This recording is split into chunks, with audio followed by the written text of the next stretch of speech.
Welcome back. నా పేరు మురళి.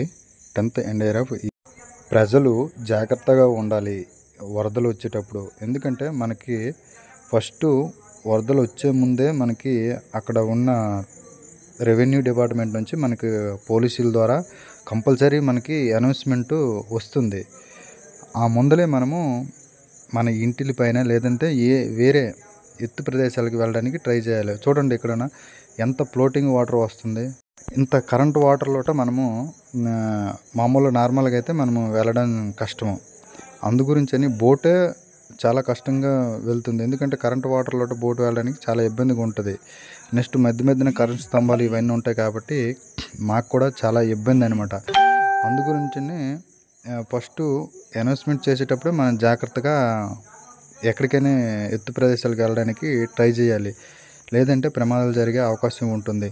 ఎప్పుడైనా ప్రభుత్వం ఫస్ట్ ఆఫ్ ఆల్ ప్రభుత్వం చెప్పేటప్పుడు అవి పాటించాలి. మనము ఫస్ట్ మన దగ్గర పశువులు కానీ ఏవైనా ఉంటే వాటికి కట్టకుండా విడిచిపెట్టాలి. లేదంటే చనిపోయే అవకాశం ఉంటుంది. మీరు న్యూస్లోట ఎక్కడికక్కడ వీడియోలు చూస్తూనే ఉంటారు. చాలా పశువులు చనిపోవడము, లేకపోతే మేకలు గొర్రెలు చనిపోవడం, అవి కట్టడం వల్ల ఈ ప్రమాదాలు జరుగుతాయి. అందువల్లని ముందు జాగ్రత్త వల్ల అనౌన్స్మెంట్ చేసేటప్పుడే మనం చేయాలి.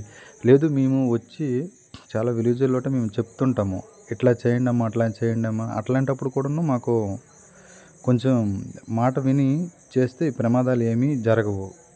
మేము ఆల్రెడీ ఇది లంక గ్రామాలు అనమాట. ఇవన్నీ మునిగిపోయావి.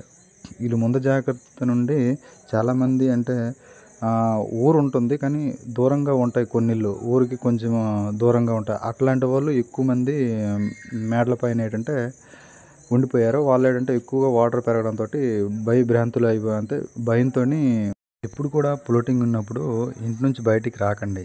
ఎందుకంటే ఫ్లోటింగ్ మనకి తెలియదు కాబట్టి కరెంట్ వాటర్లోట మనము ఎటైనా కొట్టుకొని వెళ్ళిపోయే అవకాశాలు ఉంటాయి.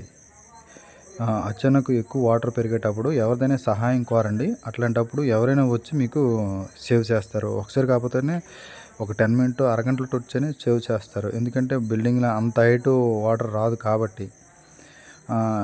మీరు అదే ఎవరైనా డిపార్ట్మెంట్లో అనౌన్స్మెంట్ చేసేటప్పుడు వెళ్ళిపోయి ఉంటే ఈ బాధలు కూడా ఉండకపోయినా. అందు గురించి ముందు జాగ్రత్తగా ఇట్లాంటి అల్పపీడనాలు ఏవైనా వచ్చేటప్పుడు వాళ్ళు అనౌన్స్మెంట్ చేస్తూనే ఉంటారు. అదే కానీ ముందు జాగ్రత్తగా బయటకు వచ్చేస్తే మంచిది. ఇక్కడ ఎస్పీ గారు అందరూ కూడా మీకు ఎలిజిబిలిటీగా ఉంటారు. ఎవరిదైనా ఎక్కడైనా ప్రమాదం వచ్చేటప్పుడు మీరు జాగ్రత్తలు తీసుకోండి.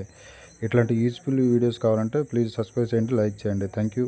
ప్రజలందరూ చాలా జాగ్రత్తగా ఉండాలి. ఎందుకంటే వరదలు అచానక్గా పెరిగిపోతూనే ఉంటాయి.